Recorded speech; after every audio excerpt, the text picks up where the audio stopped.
India का home rule movement. जब देश ने अपना आवाज पहचाना 1916 का साल था।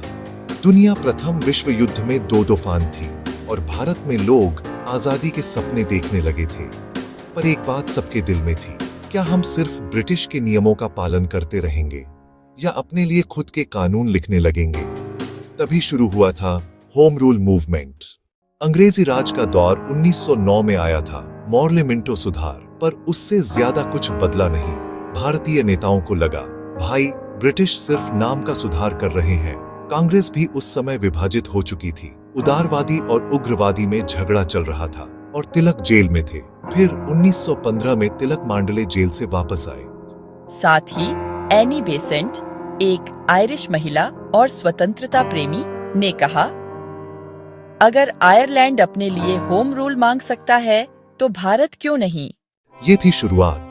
दो होम रूल लीगें। 1916 में दो अलग होम रूल लीग बनी। बाल गंगाधर तिलक की लीग पुणे से, महाराष्ट्र, कर्नाटक और सेंट्रल प्रोविंसेस में। एनी बेसेंट की लीग मद्रास से, साउथ इंडिया, बॉम्बे और कलकत्ता साइड में।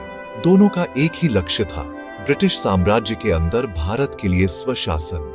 मतलब ब्रिटिश के अधीन रहकर भी हम अपना निर्णय खुद लें, जैसे उस समय ऑस्ट्रेलिया और कनाडा करते थे। मूवमेंट का स्टाइल पहली बार अलग था। लोगों को अखबार, बैठकें और पर्चों के माध्यम से शिक्षित किया गया।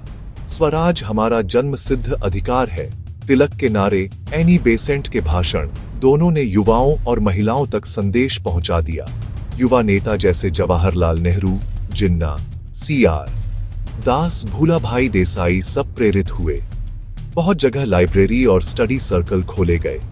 यहां तक कि 1917 की रूसी क्रांति ने इन्हें और उत्साहित बना दिया। लोग समझने लगे कि लोग अपने शासकों को खुद चुन सकते हैं। ब्रिटिश प्रतिक्रिया, दमन और घोषणा। ब्रिटिश सरकार ने इस मूवमेंट से घबराकर दमन करना शुरू कर दिया।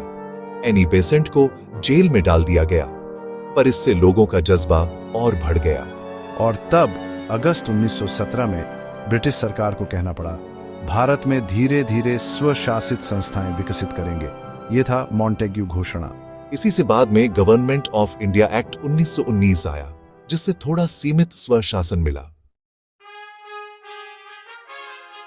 होम रूल मूवमेंट 1918 तक धीरे धीरे कमजोर जरूर हुआ, लेकिन उसने एक चीज कर दिखाई। देश भर में स्वराज का विचार लोकतंत्र का सपना बन गया। यही मूवमेंट बाद में गांधी जी के नेतृत्व को जमीन तैयार करके गया। तो होम रूल मूवमेंट एक आवाज थी, ब्रिटिश राज के नीचे भी हम अपने फैसले खुद ले सकते हैं।